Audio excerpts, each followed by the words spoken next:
আবারও ভয়াবহ বিমান দুর্ঘটনা। বারামতিতে ভেঙে পড়ল মহারাষ্ট্রের উপমুখ্যমন্ত্রী অজিত পাওয়ারের চ্যাটার্ড বিমান। প্রাইভেট বিমানে থাকা 6 জন যাত্রীর মৃত্যু হয়েছে, ডিজিসিএ সূত্রের খবর।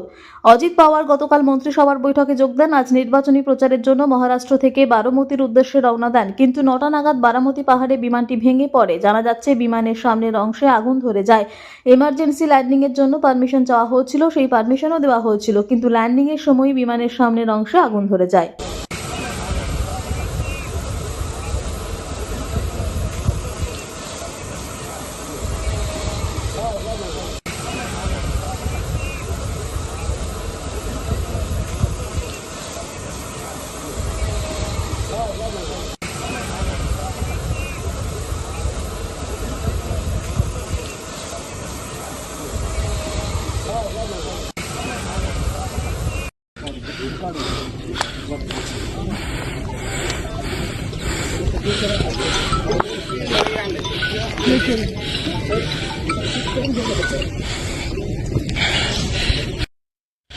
विमान उतरत असतानाच विमान पूर्णपणे क्रॅश झालेलं आहे.